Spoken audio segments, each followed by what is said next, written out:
Correcteur News TV, Awande correction, il y a news tout. Donc, Awande, on assure quoi. Suivez Correcteur News TV pour avoir toutes les informations crédibles et fiables. Correcteur News avec Yemoko Rachou. Rachou, la caramel, check.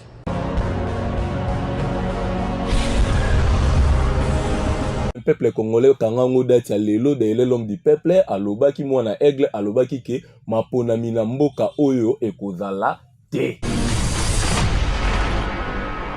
Même deko kendeko postulé ba mto ko sorte po bokozala surpris v kombo bimi mais bino botikali yolela Na kende maponami oyo volonté ya yi kongomani kosalama te. nalobi boye vieux Fayulu sera candidat kaka na senya kadi moya zo finga wana Soki basali audit te ya fichier électoral to quoi appliquer to quoi activer article 64 pe article 64 ango ebandi nde lobi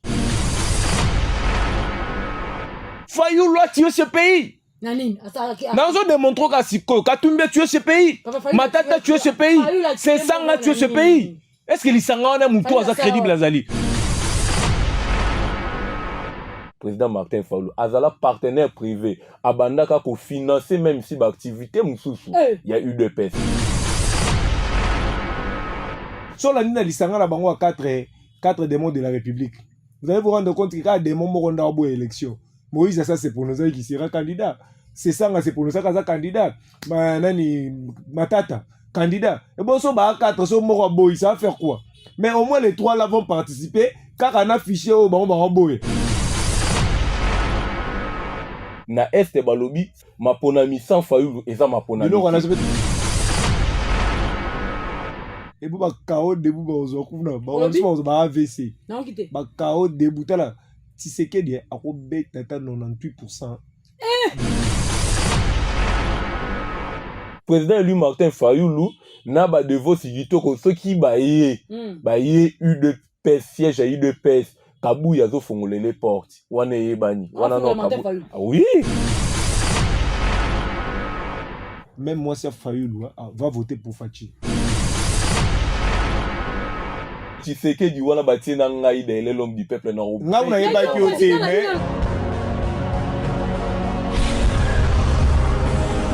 très heureuse de retrouver Bino Lisusu Nangonga Oyo. Mesdames et messieurs, merci à Pesa Biso sous confiance. Correcteur News TV, Rachou la caramel, écoutez na Bino Lisusu pour l'enclober bongo. Actualité politique ya mboka na biso ou tulinga mingi la République démocratique du Congo. Alors, les autres Robela Penza, Maïmingi, Okokene Toebi que na biso na bino Toebi que 2023 ils allaient vraiment à année électorale. Tout le monde déjà va dépendre de candidature, tout le monde liste, tout le monde peut pas mboka mususu ba ko beta ka ba député oyo ba pekisa bango ba ils ko se représenter. Alors, ça fait débat. Toebi na ngambo ya SID bango balobi que ba ko tinda bongo ba bianga mina bango ba kende penza ko se représenter te na élection ya mbala oyo ya 2023 kasi il pèse lobi ye avant de pesimate ça tindiki ba oyo ye pe a présenter déjà liste ba candidat na ye na MLC pe to mona ki bongo ba si ba publier ki ba ya bango na liste na bango pe a recoupement na bango AP to mona ki bongo na liste maman na biso honorable député Scholastique Mayindo ça veut dire que non élection vraiment ils allaient bel et bien en marche donc kala mingi te to assister na biso na bino na élection oyo ndenge mokonza boka lobaki ce qu'il dit il réalisera en tout cas élection ekozala ndenge balobaki oyo ekozala te ekozala penza so pour déjà liste bimi ya ba dépôt ba candidature ke salamaki na yango tozi bandeko mibale na plateau lelo poto swana bango maitali bongo élection ya 2023 na plateau lelo tozali bongo na mobianga mina biso Blaise Ye azali bongo na ngambu ya UDPS babengaka ye Blaise le gardien du temple de la démocratie pe na ngambu mususu tozi bongo mwana mboka Dailin l'homme du peuple ye azali bongo na ngambo ya SID oyo ekamami bongo na président Martin Fayulu. Alors discussion lelo ekozala bongo na mabiangami na biso mibale pandeko bokolanda biso na kosenga na bino penza ne bokolanda penza botindaka déjà mo ba commentaire na bino so boali na mituna toko hésiter te pour na ko répondre bango pe ba ko répondre parce que tozali na bino en direct mabiangami na biso na lopoto ba ba invité na zali penza na songo makasi ya ko mabino na Correcteur News TV mokola loto lobela penza bongo ma itali élection ya mboka mwana mboka Dailin ozali communicateur ya SID au kamami na mwana mboka Martin Fayulu boni santé ya SID. Merci, madame la journaliste. Je pense d'abord on a fait si baï comme Manio Soiseau Landabicho na chaîne Nabino. C'est ma première fois dans les canaux chaîne Nabino. Merci. Mais c'est la première fois dans l'Haïti. Na pesi baï comme Manio Mbote, na pesi le président élu l'homme de 62%, le président Martin Mbote Belé et notre secrétaire général Obisobana SID Tomesana Kobenga le coach.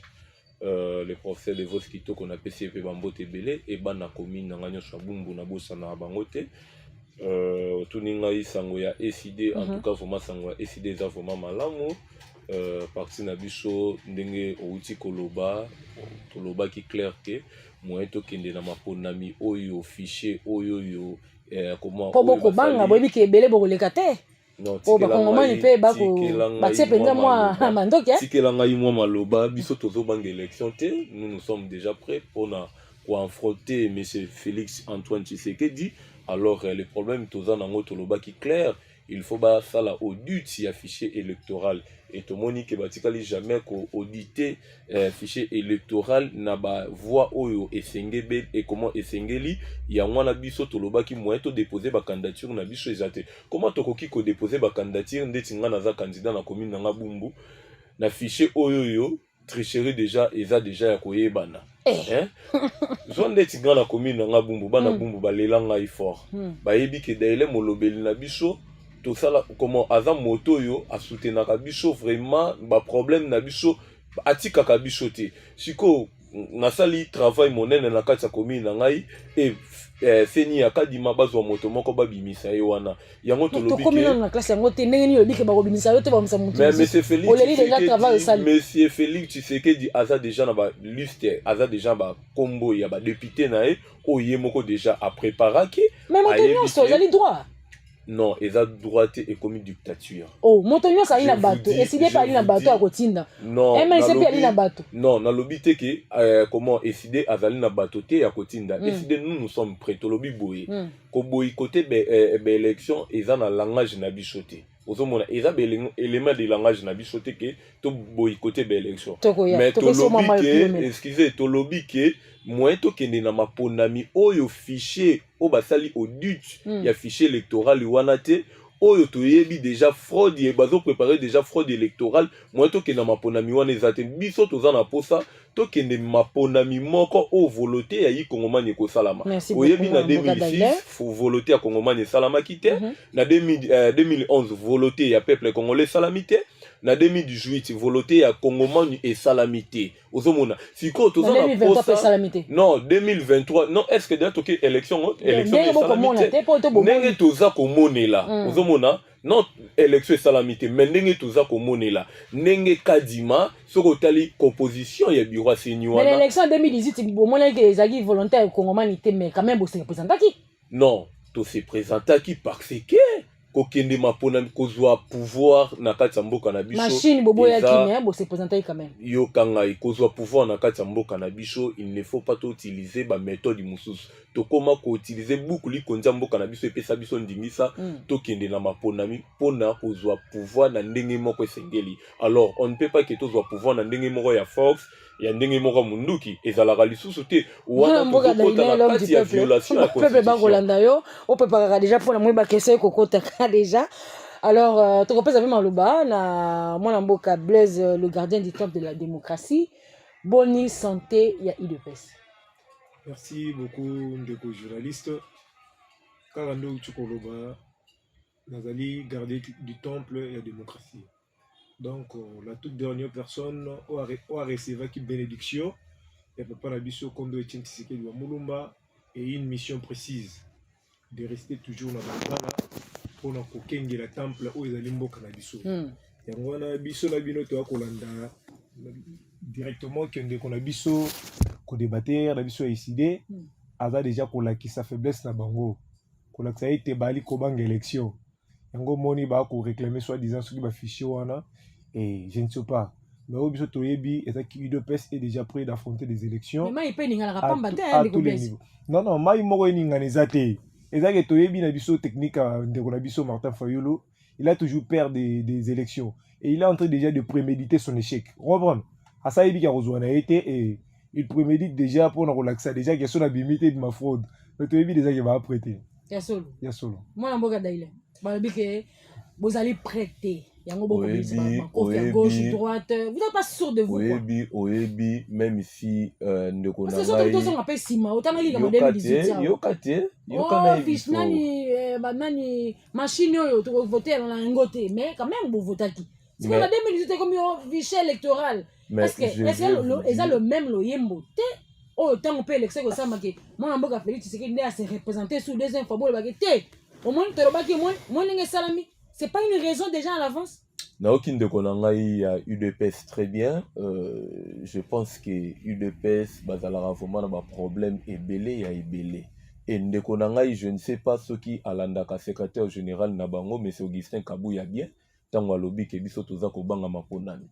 Biso toza ko banga maponami te et toza na pona pour affronter. Na 2018 na répondre na zonga mo mkesima to affronta ki Mese Félix to affronta ekutu Mese Félix Tshisekedi te to kenda ki na maponami et tozala ki parmi bato baganya ki maponami avec 62% et ce retourninga tant na lobaka ke mais yo lingi na pouvant excusez non nous zelanga non na silisa non nous tant biso to lobaka ke Mese Félix Tshisekedi azalaka ne légitimité et mais secrétaire général nae Augustin Kabuya alobaka ngo alobi ke Kabila tel de gauche et droite amoni place à kotika pouvoir te aye kotika pouvoir wapi na UDPS biso te bayo ba organiser kama pona ma 2018 balobi ke monsieur Antoine moi na vie Etienne Tshisekedi azalaki ne 3e ozomona ke place wapi le monsieur à question azana légitimité te ozomona azana légitimité te et aujourd'hui là toti bon Kabila pesier pouvoir azo gérer au lieu kutu a gérer na ndenge esengeli mais azo gérer na ndenge esengeli te mais yo yebi yango te ke Kabila nde mutu atikela Tshisekedi pouvoir Kabuya kutu ayebi yango na yebiso Kabuya yebi yango Kabuya tanga lobi ke Kabila tel de gauche et droite amoni place à kotika pouvoir te ça veut dire quoi ça veut dire que ozo malobe zali me yo zokataka ngai ça veut dire que monsieur Félix Antoine azalaka légitimité pe na zongi musika boyoka ki ba dur ya Corneille nanga boyoka ki ba vérité nanga bimisaki tangu nanga lobi ke il y avait des accords il y avait des accords où esinyamaki pour que Tshisekedi asanini azwa pouvoir wana pe nanga confirmant au clair que Tshisekedi atikala kozala jamais élu na mboka oyoyo c'est-à-dire que pouvoir Tshisekedi to répétaka ezalaka pouvoir moko légitimité non tangu nanga créer parti politique nae asali ba déclaration nae alobi ba dur nae et biso to yebisa justice ya mboka oyoyo soki tozala na justice moko ezalaki vraiment bien équipé pardon balingaki bazwa nanga bakangae ozomona bakanga nanga batinda ba robot communicant na bango balekana ba teva nanga boye mais totikala jamais komona basala eloko pona nanga yango wana tolobi boye biso tozobanga maponami te nous sommes prêts yako kende maponami mais toko kende maponami toyebisa ntongo tokutani na kadima toyebisi kadima il faut comment au ça la réforme ya kati bureau na yo nanu aseni parce que composition bureau aseni wana ndeti biso en parti politique na biso totinda na biso mutute ozomona ensemble batinda mutute presque il y a pas se représenter qu'on ndeni ba se retrouver comment au lobby violation déjà constitution OK parce qu'ils ont été envoyés chez qui avec quel document envoyé chez qui avec quel document et je vais vous dire de vérité que nanga été prêt ya ko sala nini ya ko réformer bureau wana ba ebisi biso soki bazongi Oh, mais je vous dis la vérité. Je vous dis la vérité. Tant que tu écoutes un nanga, tu solo l'inanga, tu ebisi nanga que non, il faut que ça la audite y a fichier électoral. Il faut pas auditer fichier électoral, comment fichier wana avant de kende na maponami. À part ça. Mais il y a une rencontre, il y a moi Mboka Martin Fayulu avec. Kasi yangwana nazo yebisa yo, yangwana nazo yebisa yo, to yebisa kin yo rencontre wana bakutani mama, to yebisi nanga basala audite y a fichier électoral. À part ça, biso. Il faut to tinda batu na biso na kati ya seni, même si société civile et parti presque parti prenante tout tinda batu na bango na comment na kati ya seni. Vous pouvez imaginer nanga ke musika alobi ke non nenge to zabo nenge to sanrolaki nenge to sala comment to sanrolaki, il y a des données oyo balinga ki ba publier jusqu'à maintenant non nous batikala ko ça la publication te to ba combien de nombre de lecteurs nanga babiloko aya nango na niveau assemblée nationale a imaginer omoni nanga vandi bo a imaginer a beti mbala moko eloko ya eloko et pardon kadima ozomona a beti mbala moko eloko ya eloko ozomona, c'est-à-dire que au lieu fichier ba publier ngo na voie normale non excusez vraiment oyebi be esprit bakanda na toujours ya nanga ezalaka ti siko na mémoire na biso moi il est l'homme du peuple to pesa maloba na mwana Mboka Blaise le gardien du temple de la démocratie, parce que oui tu le bon penda moi malobi ebele ya secrétaire na bango. Alors moi Mboka ndenge nini ko répondre biso po solo ki penda Augustin Zabuyanda lobi makambo surtout c'est que moi makambo ya limo mbilinga ya liboso etinga posa koseka parce que na se retrouver et pas ndeko oaza affaire na nanga et non na kadima. Donc makambo ndengo lo bakate za radio te bana mboka bali kolanda ke ndeko na biso ya SID azana affaire na nanga et non kadima. Soki na landi ba propos na malamu na ko essayer ko brosser yango boy pour na peut-être azana matière te na profiter na aider azana ndeko nga congolais. Ndeko Augustin Kabuya atikala koloba teke Kabila apesa pouvoir to atala nani kopesa pouvoir nani kopesa pouvoir te moni apesi Tshisekedi. Non, Kabila n'a donné pouvoir à personne. On a déjà confirmation à Liboso. Nous sommes allés aux élections. Madame, il faut été ma ponami auto gendai na 2018 eza ma ponami oyo bango SID ba boycotaka jusqu'à la dernière minute. Fayulu a eu aucune élection et je vous promets encore, et tant que prophète politique Fayulu a aucune na ma ponami oyo tu as bien okité ngai naza ko yebisa yo Fayulu a aucune na ma ponami oyo. Et ça, on a l'expérience politique dans ce pays. On a vécu plusieurs événements, surtout dans Ouétali Martin Fayulu. Martin Fayulu, il n'est pas honnête. Ce n'est pas une personne où d'abord à respecter ma propos. Peut-être on va dire que je suis désolé. Balobi, on a vu sur le bélo comme quoi que Martin Fayulu a gagné l'élection de 62%.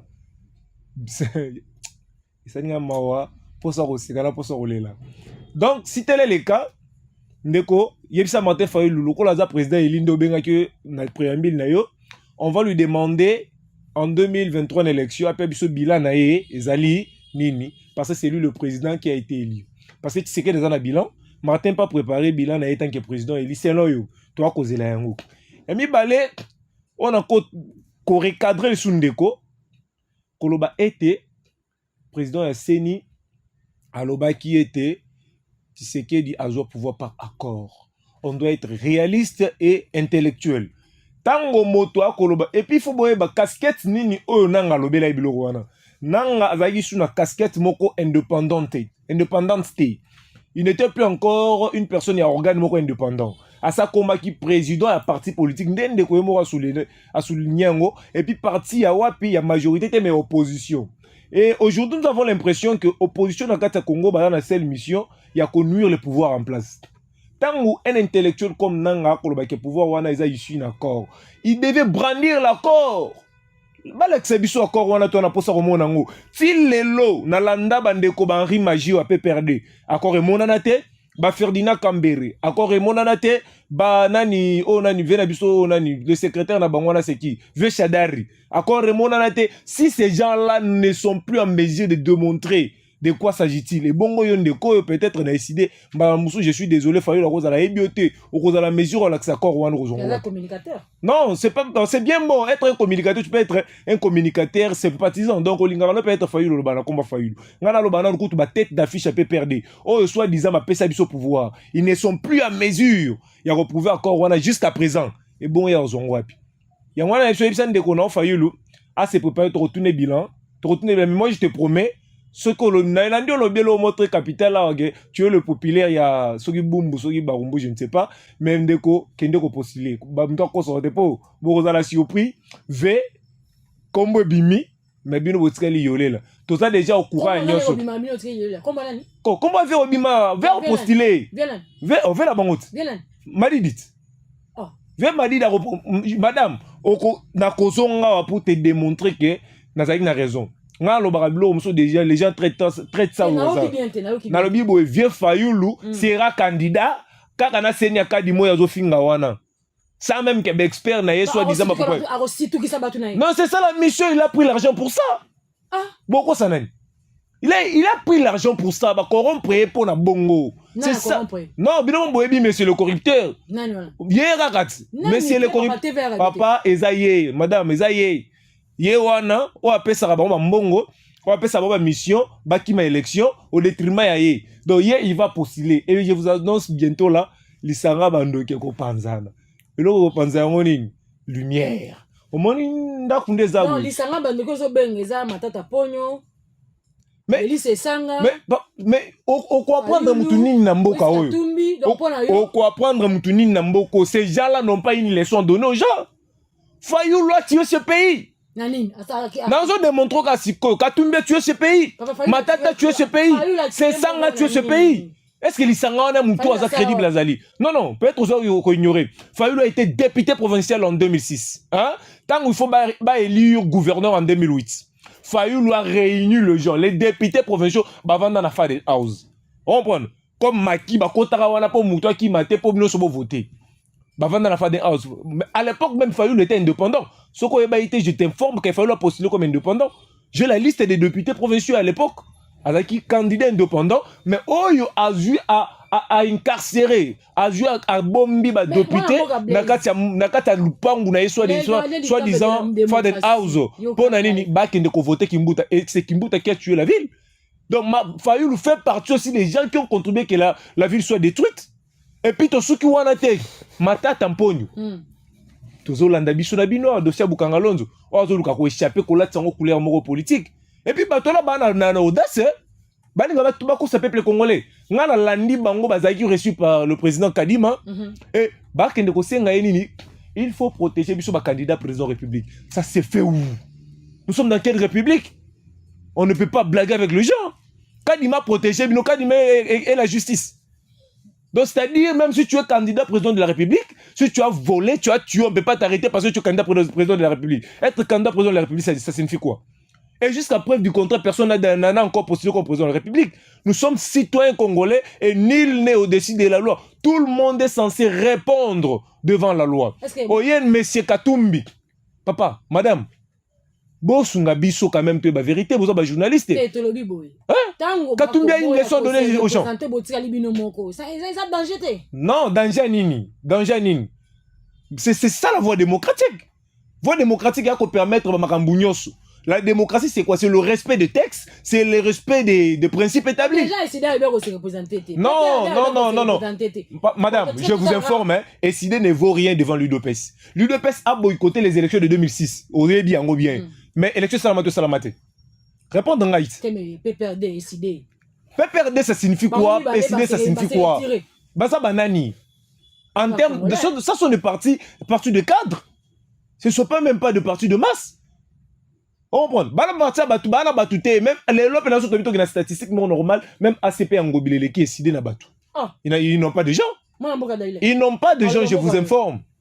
Merci Nandingo Pessina Maloba. Je pense que j'ai compris une chose que dans un salle débat avec un parlementaire debout, mais dans le Sandero Nangaï, soit qu'il y a eu de personnes, on a tout même si secrétaire général Nayo, M. Augustin Kabouya, l'homme de la Congolité, l'homme moto à Sala Bloca, ou les lots, ceux qui comment loi wana o bino bolinga ki bolekisa pona bo modifier constitution moto loi de père et de mère wana bo mona kawana ti loi ne le kate c'est moi d'ailleurs l'homme du peuple hein peut-être ne quoi éviter première fois avant nana d'ailleurs l'homme du peuple azui grâce wana vraiment hein neko quand même zala na moi respect wana parce que ebele o bazana kati ya UDPS ba yebi qui est d'ailleurs l'homme du peuple et même ici votre président de la République Aebi qui est d'ailleurs l'homme du peuple. Vous avez et le président Naza comment na koki koloba ndenga lobi peut-être Faulu Aebi ote. Naza moto Faulu télémisi na ban na bumbu alobi que d'ailleurs l'homme du peuple yeyo. Vous avez comprendre? C'est-à-dire que ce n'est pas la première fois tous dans le monde de la communication tous travailler pour na intérêt ya bayi kongomani. Je vous dis que ba parlementaire debout na biso ba résistant na biso bazo sala mosala na bango o nyonso moto nyonso comment a sengeli ya sala ndeko azana matière te ndeko alobi ke na 2006 le président Eli Martin Fayulu a voté ka Kimbuta je comprends bien to lo bango na bandeko mususu ya union sacrée na ba télé je comprends bien eza ba matière moko oyo bandeko na biso tomba ndeko telema na sanzete bakabuya bazotalisa bango omoni Fayulu wana avotaka Kimbuta lelo yo Fayulu a contribué pona ko bebisa ceux qui vivent la Kinshasa eza ko beba boye Fayulu aussi aza parmi bato yo ba contribué or ce n'est pas ça le président Eli Martin Fayulu atikala ko voter ni mwana mboka André Kimbuta atikala ko voter te wana eza faux débat. Vous comprenez? Ils ont faux débat, maman. Ils ont biloko moko. Il y a parlement debout. Bah t'as ça banzete. Bah fils muko comme tu bandé kolo bango trop. Siko yo bah papa bah kei bah Gilles Moniere bah tiki lango pe bande konangai bah banda ko utiliser bah terme wana. Or débat on a déjà to le kango banda kala. Faulu azam muto yo a contribué te na kobe bamboka oyo. Ozomona. Si ils ont un bateau ba contribuer na kobe bamboka oyo baza ebele même si na pouvoir ya M. Félix Tshisekedi baza ebele ndeko alobi ke o Fayulu akobriske bino omoni ke est-ce que comment surtout ki comment Fayulu ndenga za bongo aza candidat président akende maponami yemoko comment ça ba député na ye salama hein et salama puis Fayulu akende un parti politique munene bongo na plateforme na biso plateforme politique na biso bongo lamuka toke oui tozali toke maponami samba ba député salama hein et salamate hein et salama on va pas citer que l'élection et salami et que yozo ko compte monde chanteur te bumbo za yo sala déjà ba action belé on a ba base na yo awa président na bilo Martin Fayulu aboyi pas cité comment ça fait tike na kene maponami o nga na yebi ke nga na kobima na ngai te mais comment il pose ba magicien hein na kene maponami o volonté ya yi kongomani ko sala te moi to kene maponami ezati mais apparemment nzembo oyo ya ba oyo volonté ba ya kongomani ça maté apparemment il y a chaque élection hein 2006 élection et ça mais tolobi bien mais maman tolobaki bien tant tozala ki no opposition tant tozala ki no opposition biso tout na monsieur Félix Antoine tobandaki kolobango toza na posa t'organiser maponami moko crédible mais soni pasi pe mawa ya komona moto tobundine na bitumba pour que volonté yi kongomani salama ye moko tanga komi place wana le monsieur à question azokoka azosala continuité ya monsieur Kabila ozomona continuité ya monsieur Kabila ndeko ake musika lobi wana eza wa partie des cadres ndeko ayebi peut-être ndeko ayebi te biso eside to salisi ba activité ebele na mboka oyo taka biso moko eside to salisi ba marche ya koloba te elobi nazoyebisa ba yi kongomani lobby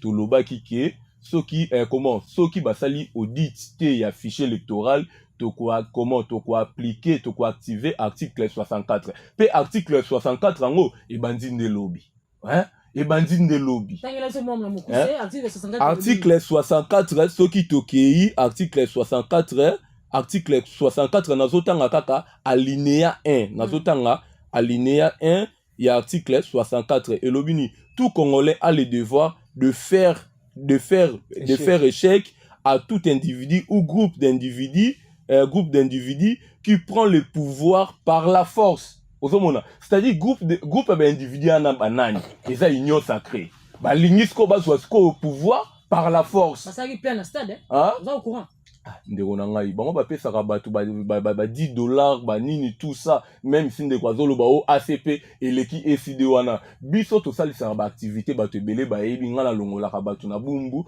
boye ya place boye nakoki omema plus de 300 personnes 200 personnes bakei ata eloko te nalobi na part na ngai moko mobilisation na ngai moko ozo comprendre na longoli bango na kena bango s'intéresse ata eloko te na pesi bango ozo comprendre siko quand même bato yango baokende pa na bango bazwa mbongo parce que bayebi ke bino bowana mbongo bonyongola hein olobi te biso toza na population hein biso toza na population na lobi boye non population wana alingi nde bango te parce que pa na bango azwaka mbongo pa na biso azwaka mbongo te je vous dis il y a des activités auto salisi ya ebele ya kolobela te tofuta mbongo te ozomona yango siko ton tolobi ke tokobimisa peuple na balabala lobi déjà boyoka ke décidé et paralysé vu la Kinshasa et lokola bayokaki annoncer mbala moko marche que bandeko na biso e FARDC bakombango pe bakotambola lobi to comprendre que non eza nango système na bango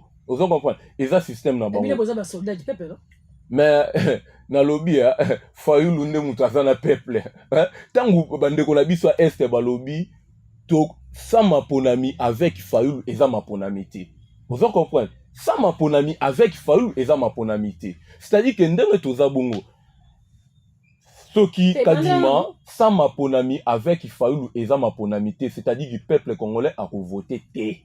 Pe biso to lobi ngo clair, hein? Tangango dati lelo. Soki Kadima, balingi ba memaka dictature. Toza tolobi tong tolobi tobi mais sa peuple libanda, c'est le peuple qui va décider. Vous en comprenez? Mose kopela, presque koinda.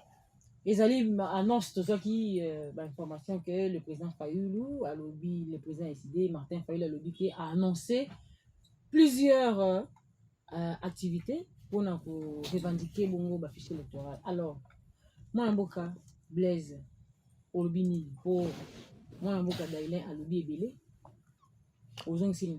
Bon, merci madame la journaliste. Ils ont ça un rapport sur le CK. Banane de quoi bandera c'est que ça rare. Et j'ai l'impression que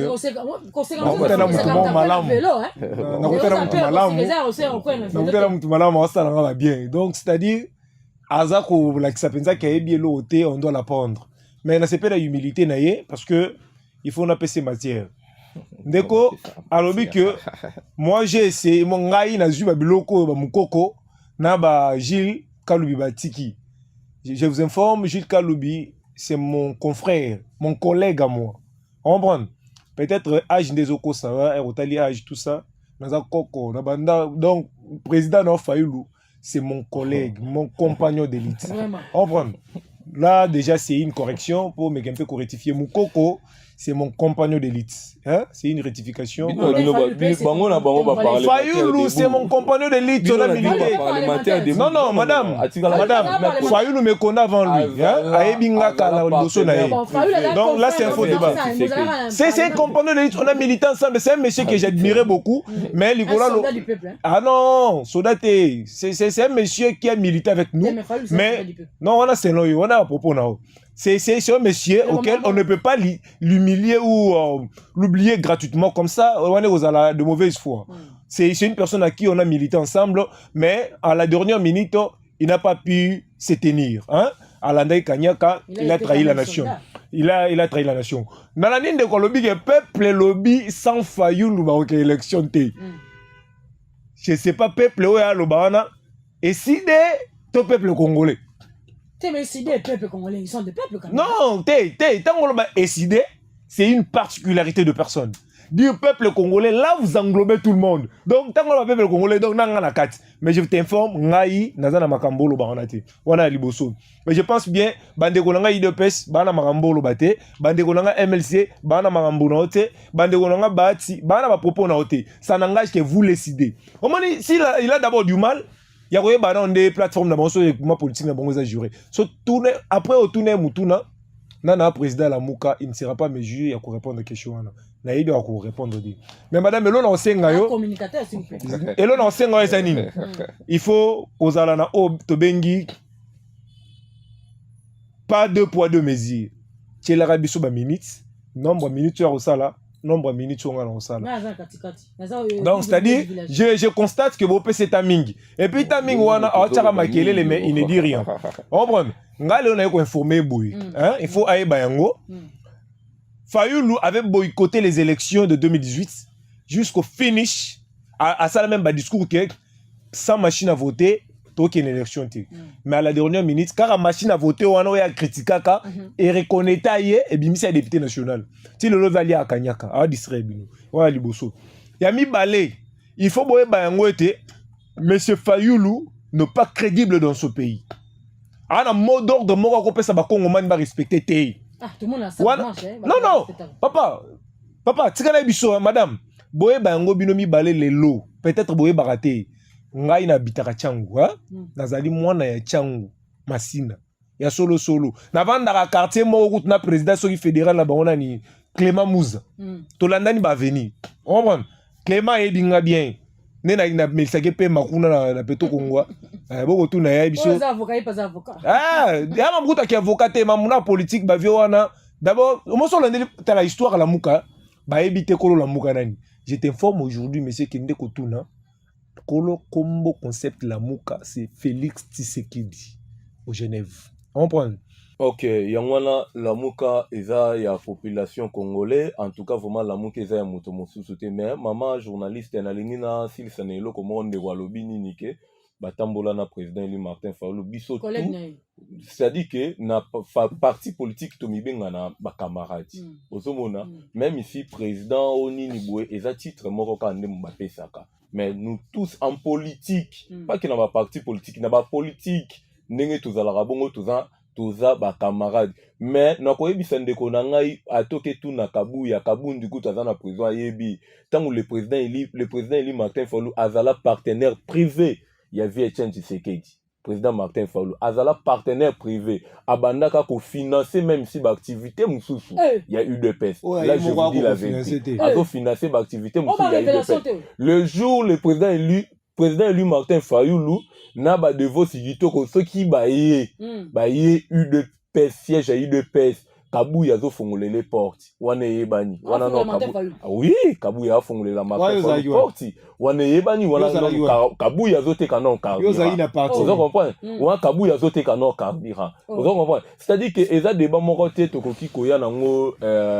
awa to etalango parce que il y a des secrets au biso to yebi peut-être ndeko a éviter to risque ba vie na biso. Ce n'est pas la première fois au Makambo tozomona lelo to kende marchi o to sala boy to sala salango déjà banda kala ozomona to sala salango déjà kala lelo yo UDPS kozwa SID na 37 ans na bango basala nde baloba so 37 ans 38 ans na biso na 13 ans na biso toza nango soko tali lelo SID za musika mama SID za vraiment musika ya musika wana kutu toza kuna débattre ozo comprendre toza na débattre SID eza ya musika ya on tolobi que nous sommes déjà prêts to boyi ba élection te to kenema ponami pe ko boycotter ba élection to kenema ponami avec fichier fiable ba changera devez pas changer ko kenema loba ko kenema ponami avec fichier fiable, c'est-à-dire que mais le problème les amis pour ça la audit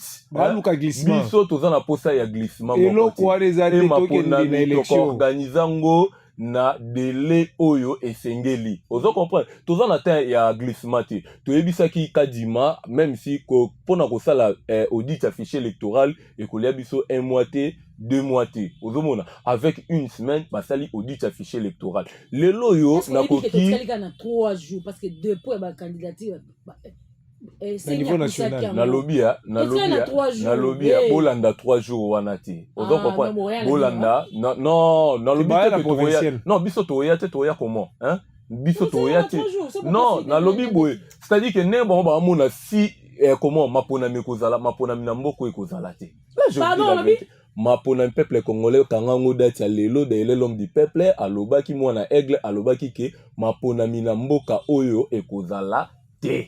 Vous comprenez? Ma ponami ekozala te avec fichier ya kadima wana. Je vous dis, en 2000, avant élection 2018, c'était comment? En 2017, c'était comment? Mais il y a une élection quand même. Hein? Mais comment? Élection Salamaki, mais c'était comment? Hein? C'était comment? Je vous dis, toke na ma ponamité.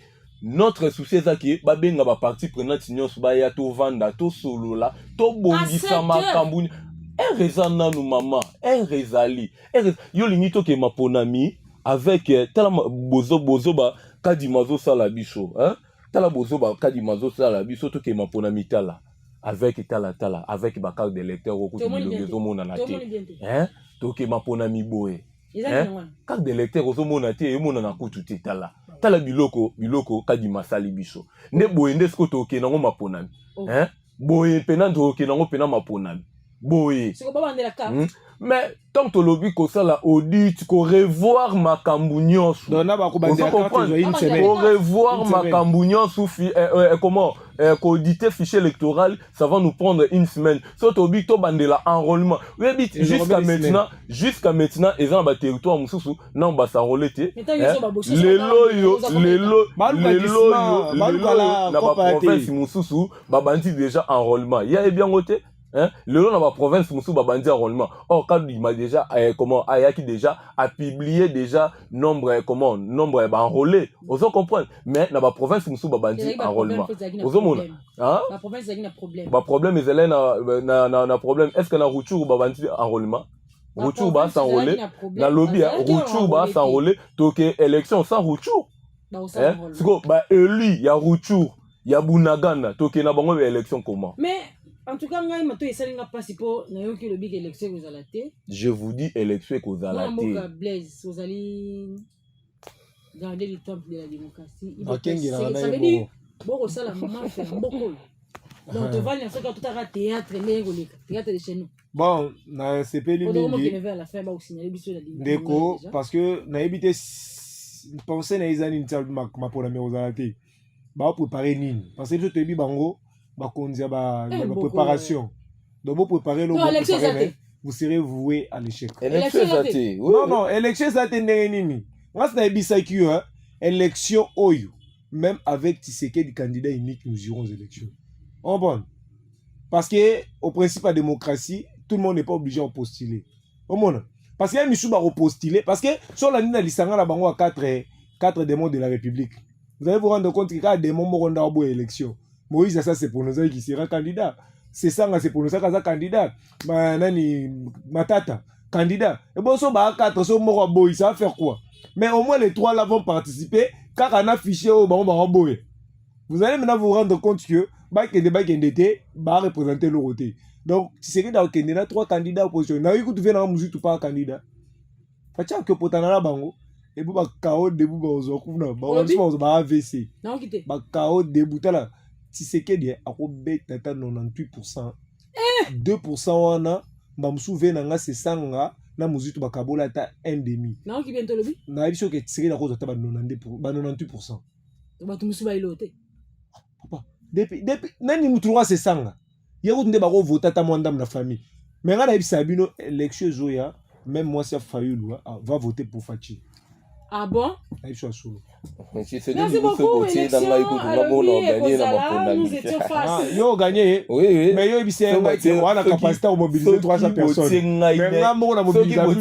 Tshisekedi ngamo ko na gagner kuna maponami. Mais tu vas pas qui kozwa Tshisekedi wana batina ngai de l'homme du peuple na robo. Ngamo na yeba ki ote mais yo ibisé na ko gagner na maponami ozo comprendre bakoko tsa Tshisekedi wala batina yo candidat province député na lobby boye ata na présidence au moni ndenge na za boye même si la présidence ba lobby ke ngala Tshisekedi parce que Tshisekedi aza crédibilité population congolaise elingi ete elingi population na sauf biso yolo ba sauf bino UDPS boza combien boza mikiete UDPS ngo boza la combien oui bon UDPS boza combien boza mukie ko UDPS kozwa bato bavandaka na bumbu bato makala bato afuna par exemple bato achangu tout ça na mwanda mbu oya bino wana Hein? Madame, tout est établi de la République démocratique du enfin les jeux à popularité parti politique et donc vis-à-vis à député à l'est balobi sans maponami avec le président Eli Martin Fayulu ba ok maponami balobi ngo yani et je pense yo zala informé té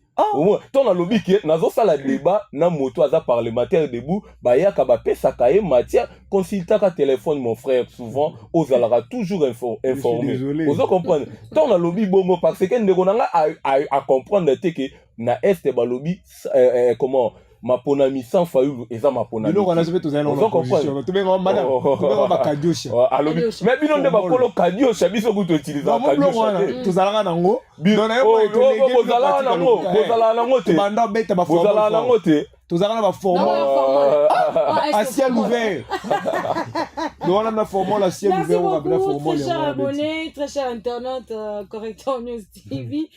Nous étions face à l'UDPS et SID. Mon amboka Daïlan, l'homme du peuple, et Martin Fayulu, le communicateur, il y a SID. Et puis Blaise, le gardien les gardiens du temple de la démocratie. Il y a UDPS, c'est qui bongo, bango mi balé pour la bongo élection. Boyo qui mon amboka Daïlan, il y a SID à lobby.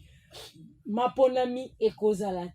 Élection et Kozalate. Et surtout que fichier au barreau télémélango. C'est pour représenter. Alors, moi, je suis de PES, Blaise, à lobby pour naïe, et décidé à azalité, élection et causal. Et puis, moi, je suis Félix Tshisekedi à Kobima, 4 présidents, et puis à ça, deuxième mandat. Voilà. Ce qui est bien, vous avez la proposition, essayez de nous envoyer, de répondre à Bino, la préoccupation de Bino, et de passer Bino vraiment mingi. Attention na bino pour la likambetali élection to lebi to ko yamba ba invité oyo to ko lobela penza élection parce que déjà to moni ba dépôt ba candidature salami to moni ba liste comme déjà ko bima donc les trains est en marche. Merci beaucoup bozala kebele pour la Rolanda biso de partout dans le monde na mona ka mingi ba yanga ya Londres na pesa ramatondo mingi na mon vieux Olivier Massamba mobali ya bata mama ma vie mas na Newcastle et puis na mona rabongo Maxime Ndambi et puis na France na mona mon vieux Roger le combattant et puis Roger Moulenda Lissou ya Salvatore de la Patria et puis na Afrique du Sud Papa Mapasa autorité morale Simplice Tumba awande bobi kezali nzungu ya information o esimba makapenza na ye moko Dimitri Bonganya 30, il y a 30, Nicolas Tinto Baxlé 2-0, à comme 3000. Et puis, tu as Manu Bila Newman, Balobi, Awande, Nzungu, la même formation. Corrector News TV, la choula caramel, tu as pour la bino. Plateau, Ezali, Polele pour la bandeko. Tout, Ozala I de PES, Ozala ICD, Ozala Wapi, Awande, Nzungu, la même formation. Tu as le longo, restez nous toujours fidèles. Corrector News TV, Awande correction, il y a news tout. Donc, Awande, on assure quoi. Suivez Corrector News TV pour avoir toutes les informations crédibles et fiables. Corrector News avec Yemoko Rachou. Rachou, la caramel, check.